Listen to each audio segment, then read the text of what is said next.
Someone wiped a file off a live server while I was listening to it. Not before, not after, while. I was sitting there with headphones on, and the audio just stopped mid-sentence, and when I hit play again, there was nothing there. 40 minutes of my grandmother's voice, gone in the time it takes to blink. My name is David. I work as an archivist. I spend my days preserving records that governments and institutions would rather let quietly rot. I know what data loss looks like. I know what accidental deletion looks like. I know what a server error sounds like on the back end. This was none of those things. Someone was watching that file. Someone knew the moment I found it. And someone made a decision, fast, like they had been waiting for exactly this moment for a very long time. Let me back up 6 weeks. My grandmother Eleanor passed away quietly, the way she had lived, without drama, without a long goodbye. She left me her books, her field journals from decades of work, and a small wooden box with a note taped to the lid that said simply, "For David, when you are ready."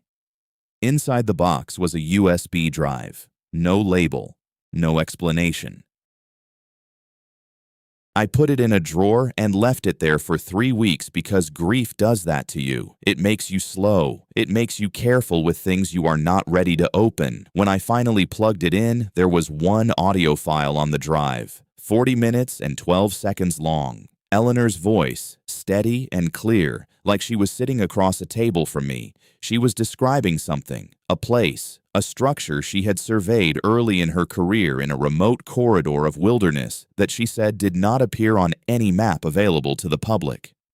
She spoke carefully, like someone who had rehearsed this 100 times and was finally allowing herself to say it out loud. And then, in the middle of a sentence, the file cut. Silence. And 30 seconds later, the file was gone entirely.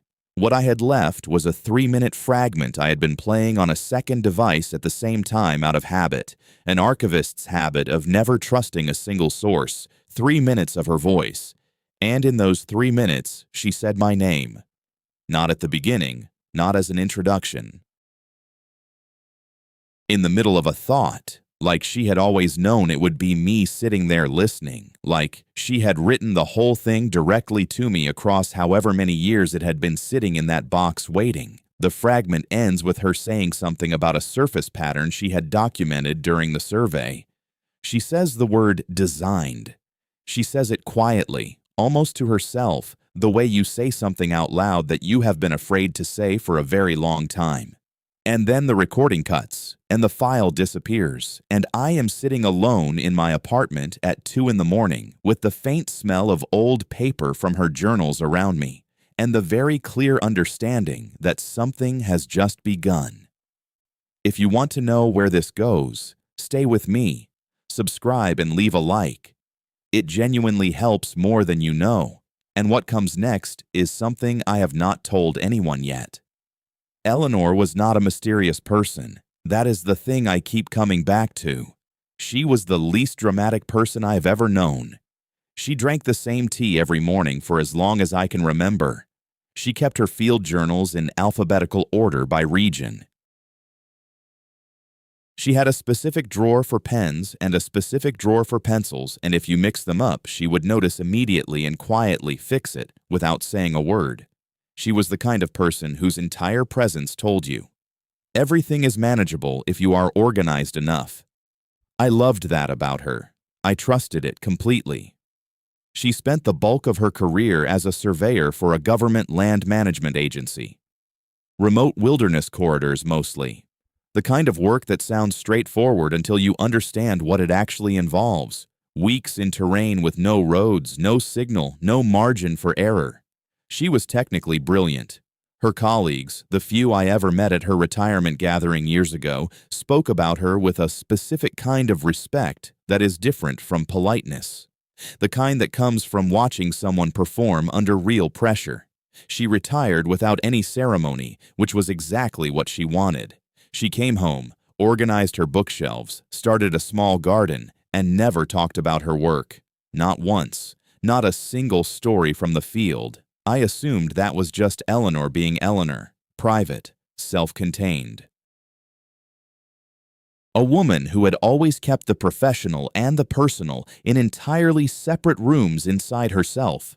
But now I am sitting with her fragment in my hands, and I am replaying a specific memory.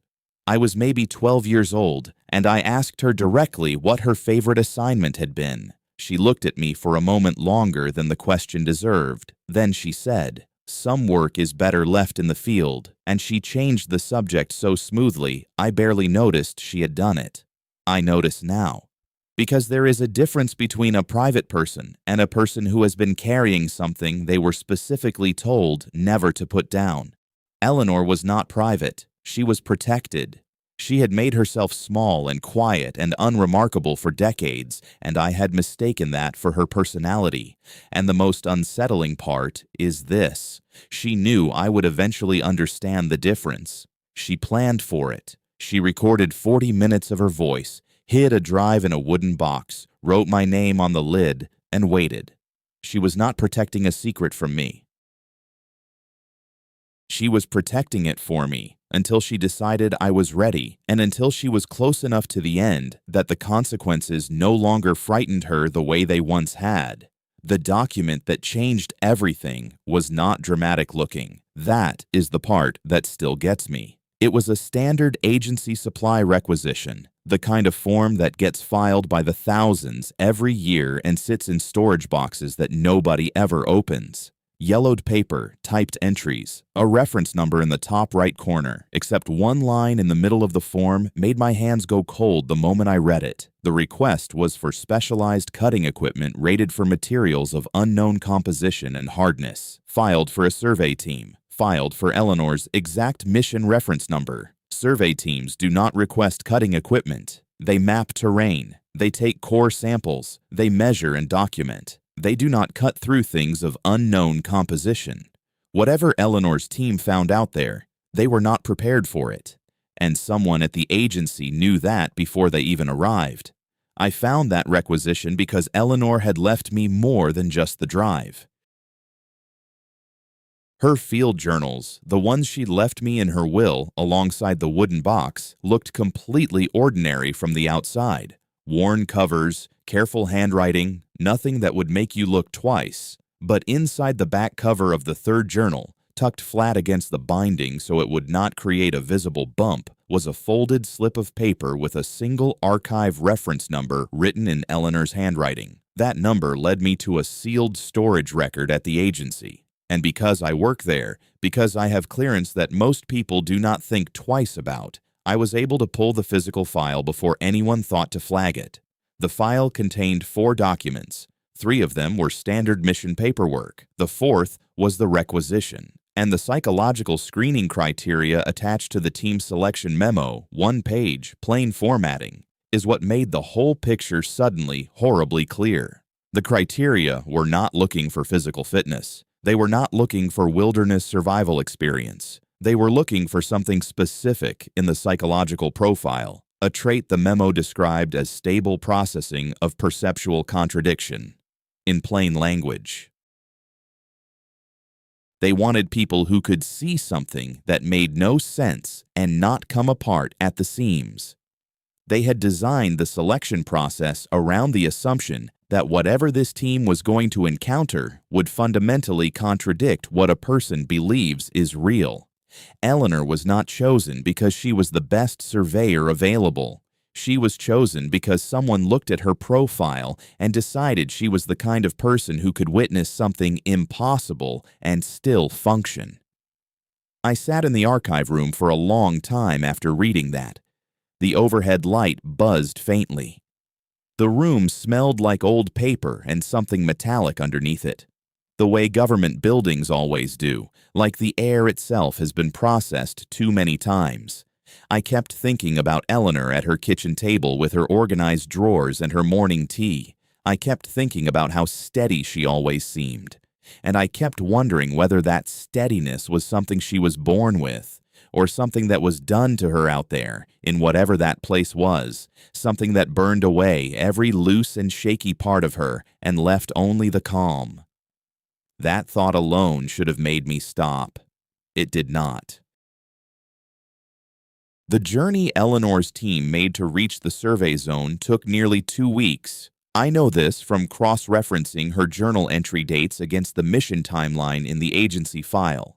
She recorded the travel in brief, practical notes: terrain conditions, weather, equipment status.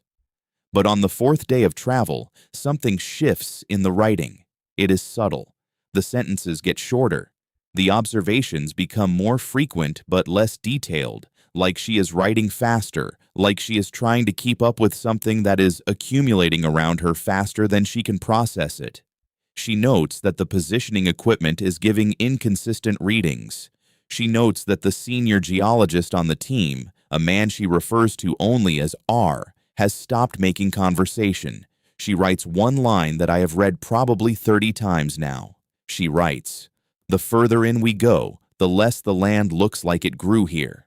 I did not fully understand what she meant by that until I found the photographs. They were not in the journal. They were in a separate envelope tucked inside the wooden box beneath the USB drive, beneath a layer of tissue paper I had not thought to look under until the third time I went through the box. 12 photographs, developed on standard film, slightly faded with age. The first 9 show wilderness terrain, dense forest, rocky outcroppings, nothing unusual. The 10th photograph shows the moment they broke through the tree line into the survey zone. And I am going to describe exactly what I see in that photograph because it is important that you understand this clearly. The clearing is vast. You can see from the image that it extends further than the camera can capture. The ground is flat in a way that is not natural, too even, too consistent for any geological process I know of. And rising from the ground at intervals that appear mathematically regular are formations, tall, dark, partially buried formations that cast long shadows across the flat ground. They are not rock. The surfaces are too uniform, too smooth, and even in a faded old photograph you can see it clearly. There is a pattern on them, a repeating geometric pattern covering every visible surface.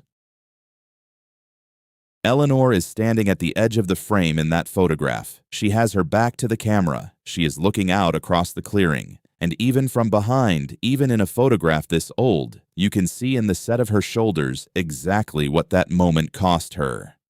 The core samples came back classified before Eleanor's team even left the field. Not after analysis, not after review. The moment the drill pulled material from the third formation and the lead technician looked at what was on the bit, he radioed the result in, and within 6 hours the mission supervisor received an encrypted message ordering all sample data to be sealed immediately. Eleanor wrote about this in her journal with the same careful, measured tone she used for everything, but she also wrote something else, almost like a footnote, tucked at the bottom of the page in slightly smaller handwriting. She wrote that the material on the drill bit did not look like anything she had seen before, and that she had a background in materials science, and that the pattern on the surface of the sample continued at the microscopic level with the same mathematical precision as the pattern visible to the naked eye. She underlined the word "continued." That is the only thing Eleanor ever underlined in any of her journals. All 9 of them. Let me explain why that detail matters so much.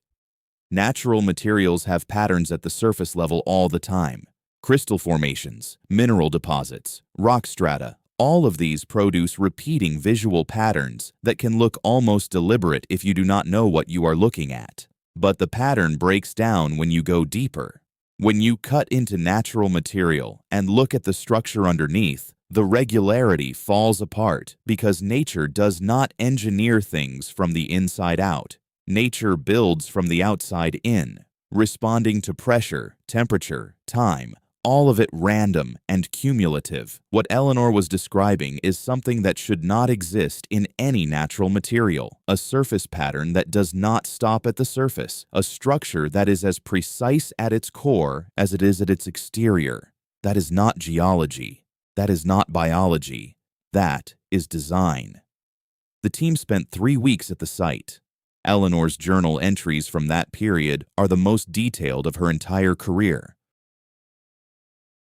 She documented the formations methodically, their spacing, their dimensions, their orientation relative to each other. The formations were not randomly distributed across the clearing. They were arranged in a pattern that only became visible when Eleanor mapped their positions from above, using elevation data and her survey equipment. She drew the map in her journal. I am looking at it right now. The formations are distributed across the clearing in a configuration that mirrors, almost exactly, a specific type of signal relay structure used in long-range communications arrays. Eleanor had no background in communications engineering. She would not have recognized what she was looking at. But I do, and the fact that she documented it so carefully without understanding what it meant tells me she trusted that whoever eventually read her journal would be able to see it. She was mapping it for someone else. She was mapping it for me. What she could not have anticipated is what I found when I overlaid her hand-drawn map onto a current satellite image of the region. The clearing is still there. The formations are still there.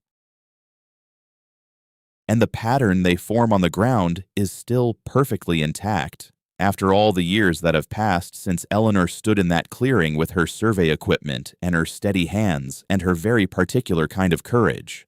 The chamber under the main formation was not discovered by accident. Eleanor's journal makes that clear, and it directly contradicts the official mission report, which describes the subsurface void as an unexpected geological anomaly detected by routine scanning. Eleanor writes that R, the senior geologist, had been arguing with the mission supervisor for 2 days before the scan was even conducted. R had calculated from the surface measurements and the spacing of the formations that there had to be a structural void beneath the central point of the array. He was not guessing. He had done the math. He went to the supervisor with a full written analysis, and the supervisor told him to file it and move on. R filed it, and then that night, without authorization, he ran the ground scan himself. The reading came back in under an hour. A void roughly the size of a large house, sealed on all sides, sitting at a depth that put it well below any natural cave formation in that type of terrain. Internal temperature dramatically higher than the surrounding ground. Eleanor found out about the scan the next morning when R showed her the data printout over breakfast. She wrote that her first reaction was not excitement. It was a very specific kind of dread, the feeling you get when something you hoped was not true turns out to be exactly as true as you feared. The supervisor authorized access to the chamber that same day. David thinks about that a lot now, the speed of that decision. 2 days of refusing to acknowledge R's analysis, and then within hours of seeing the scan data, full authorization. Whatever the supervisor had been told before the mission, whatever briefing had happened behind closed doors before the team even left, seeing those numbers on that printout made something click into place for him. He knew what the scan meant. He had known roughly what to expect. And now it was confirmed, and there was a protocol for what came next. And he followed it. The access point took most of a day to open. Eleanor does not describe the process in detail, only that the cutting equipment from the requisition, the equipment rated for materials of unknown composition, was necessary, and that even with it, the work was slow and loud and physically exhausting. She writes that the material they were cutting through did not chip or fracture the way any known substance does. It compressed under the blade and then released, like it was absorbing the force and redistributing it. The team worked in shifts. By early evening, the opening was large enough to enter.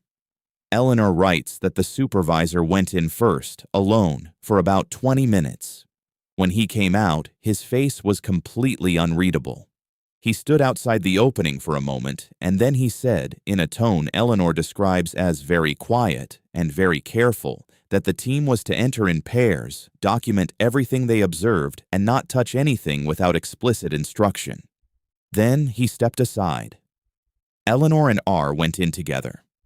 Eleanor writes that the smell hit her first, clean and faintly metallic, like the air just after a lightning strike, except steady and constant, not fading the way that smell normally fades. Then the warmth.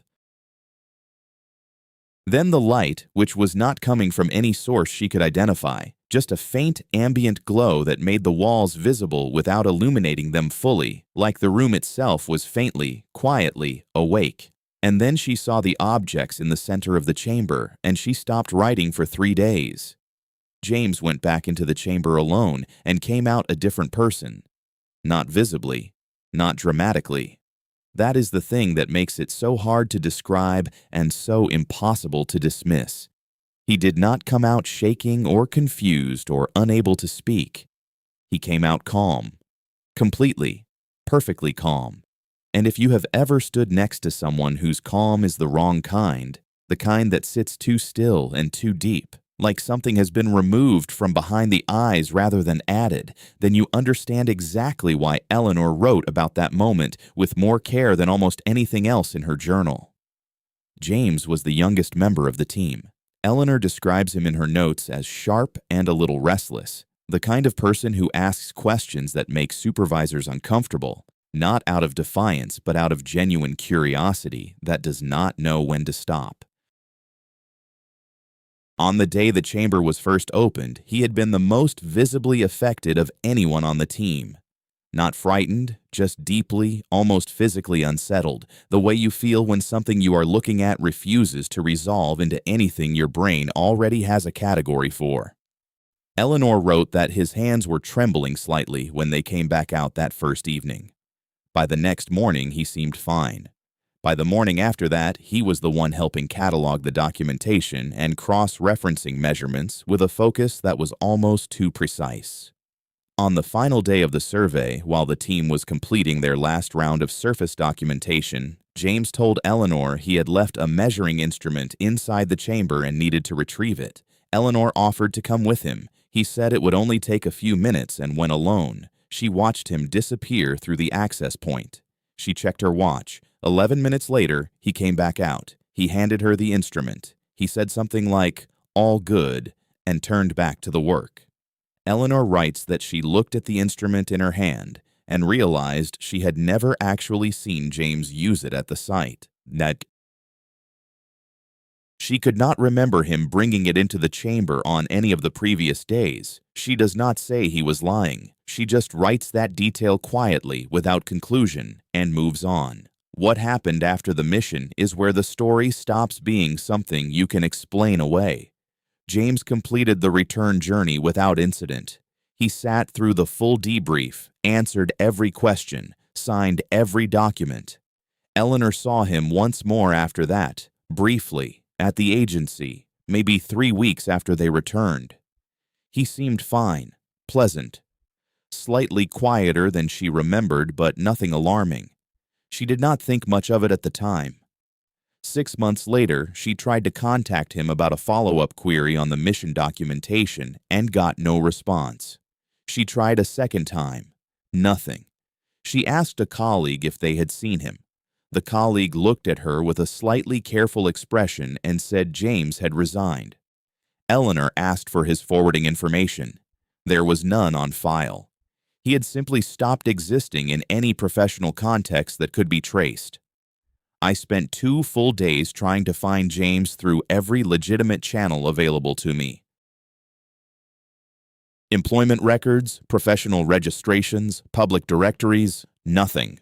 The last traceable record I can find with his name attached is his signature on the mission debrief document, and even that took significant effort to locate because the document itself had been filed under a reference number that does not match any standard agency classification system. It was findable only because Eleanor had written that reference number in the back of her journal, the same way she had written the supply requisition number, quietly, without explanation, like she was leaving a trail of breadcrumbs for someone who would need them later. I want to be very clear about something. People disappear from public record for all kinds of reasons. They move. They change careers. They make choices that take them off the grid. I am not saying James was taken or harmed.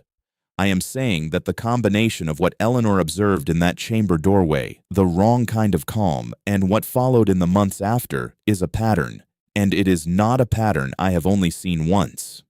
The official survey report was filed 6 weeks after the team returned. I have read it cover to cover 3 times now. It is a very good document in the sense that it is thorough and professionally written and internally consistent. It is also almost entirely false, not in small ways, in structural ways. The anomalous material readings are absent. The subsurface chamber is described as a minor geological void of no significant interest. The objects documented inside are not mentioned at all. The recommendation section suggests no follow-up is necessary and that the corridor can be reclassified as surveyed and cleared. What I am holding in my hands right now as I go through Eleanor's physical file is a second version of that same report, same reference number at the top, same date, same author signatures at the bottom. But this version has a full appendix that runs to nearly 40 pages. It contains the complete material analysis data, the subsurface scan results, a full photographic catalog of the chamber interior, and a formal recommendation that the site be escalated immediately to the highest available clearance level for further investigation. The recommendation is signed not just by Eleanor, but by R and by 2 other team members whose names I recognize from the mission roster. 2 documents. Same reference number. One that says nothing happened, one that says something so significant happened that normal protocol was insufficient to contain it. I photographed both documents on my phone, uploaded copies to 3 separate encrypted locations, and sent a summary email to a colleague I trust. The timestamp on my sent email is 9:47 in the evening. At 9:52, I received an automated notification from the agency system. My access credentials had been suspended pending review. 5 minutes. That is how long it took. Somebody was watching that file in real time, the same way somebody had been watching the audio file on the server the night I found the drive. And that means whatever is in Eleanor's second report, whatever those 40 pages contain, someone is still actively making sure it stays buried. Eleanor's mission was not the only one. That is what broke me when I finally understood it. I had been thinking of this as one woman's story, one remote site, one buried secret. But the moment my agency access was suspended and I was locked out of the internal system, I had 5 minutes before the credentials fully expired, and in those 5 minutes, I did something I had been hesitating to do for days. I ran a pattern search across every declassified mission index I could still reach, using the specific language from Eleanor's hidden report as the search parameters. The geometric surface pattern description, the subsurface thermal anomaly, the unclassifiable material composition. I hit enter and walked away to make coffee because I genuinely did not expect to find anything. When I came back, there were 11 results, 11 separate missions spread across different agencies, different regions, different decades. Each one filed under a routine designation, each one containing at least one document that used language closely enough matching Eleanor's report to trigger the search. The regions were scattered in a way that looked random until I plotted them on a map. Then they did not look random at all. They formed a distribution pattern across the landscape that had the same underlying geometry as Eleanor's hand-drawn map of the formations in the clearing. The same geometry, just at a vastly larger scale. Whatever is buried out there is not one site, it is a network, and people have been finding pieces of it for decades and being quietly told to file it and forget it. I printed the search results before the credentials died. 11 pages, warm from the printer, sitting on my kitchen table next to Eleanor's journals. I went through each result carefully. 4 of the 11 missions had at least one team member who could not be located in any subsequent public record. 4 out of 11, the same pattern as James, not one anomaly, a recurring feature, and in 2 of those cases, the disappearance from public record happened within months of the mission completion, just like James, just fast enough that you would not notice unless you were specifically looking for it. One of the retracted academic papers I found referenced a geological survey from a completely different part of the world, conducted by a university research team with no apparent government connection. The paper had been published in a small academic journal and then quietly pulled within a few months. The stated reason was methodological concerns raised by peer reviewers. But the paper had already been downloaded enough times that copies existed in various academic archives, and I found one. The researchers had been studying ancient subsurface formations and had encountered the same surface pattern Eleanor documented. They described it in different technical language, from a different disciplinary background, with no knowledge of any of the other missions. And they arrived at the same conclusion Eleanor had underlined in her journal. The pattern does not stop at the surface. Whatever produces it runs all the way through. The paper's lead author was a woman named Sarah. I found her faculty profile at the university where she had worked at the time of the study. The profile had been archived but not deleted. Listed under her research interests, below several conventional geological topics, was a single line that someone had clearly forgotten to remove when the paper was pulled. It read, "Distributed subsurface architecture of non-biological origin." She had not called it a geological anomaly. She had not called it an unexplained formation. She had called it architecture, non-biological architecture, distributed across the planet. And then the paper disappeared, and her research profile was quietly updated, and that line was gone. I tried to contact Sarah. Her university email bounced. Her department said she was on an indefinite research leave. The last conference she was listed as attending was several years ago. I am not saying she vanished the way James vanished. I am saying I cannot find her, and I have stopped being surprised by that. Eleanor's audio recording ends mid-sentence, and I have listened to that fragment more times than I can count. But it was only last week, running it through the noise reduction software for the 4th time, that I caught something I had missed in every previous listen. In the last few seconds of the recording, just before her voice cuts out, there is a faint sound underneath her words. Not static, not interference. A tone. Low and steady and slightly below the range where you would consciously register it on a first listen. I isolated it and ran it through an audio analysis tool. It is a single, sustained frequency, clean and precise, the kind of tone that does not occur naturally in a recorded environment. It lasts for exactly as long as the remaining audio. And then Eleanor's sentence stops, and the tone stops with it at the exact same moment. I have spent a week trying to understand what that means. The most straightforward explanation is that the tone was present in the room where Eleanor made the recording, that she was playing it deliberately, that it was part of what she was trying to show me, rather than just tell me. The less straightforward explanation is something I am not ready to say out loud yet. But Eleanor touched one of those objects in the chamber. She wrote that it hummed in a way that was felt more than heard, and the frequency I isolated from her recording matches within a very small margin, the frequency range she described in her notes from that day in the chamber.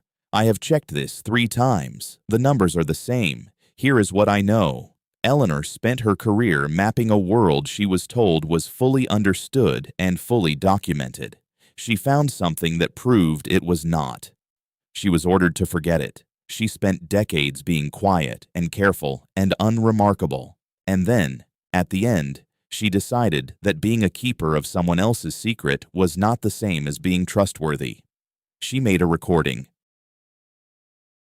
She hit a drive. She wrote my name on a box. She left a trail of archive numbers in the back of a journal. She did not hand me answers. She handed me a map. Because she understood something that I am only now beginning to fully feel the weight of. The people who maintain this silence are not protecting us from something dangerous. They are protecting a version of the world that is easier to manage than the true one. They are keeping the lid on something so large that acknowledging it would require rebuilding almost everything we think we understand about where we are and how long something else has been here alongside us. Eleanor did not tell me what to do with any of this. She trusted me to figure that out. What I know is that the cover is not sealed as tightly as they believe it is, because Eleanor found a crack and pushed something through it, and Sarah found a crack and published before they could stop her. And somewhere out there are 10 other people from 11 missions sitting on fragments of the same picture without knowing the other pieces exist. The question I keep coming back to is not what is buried out there. The question is this: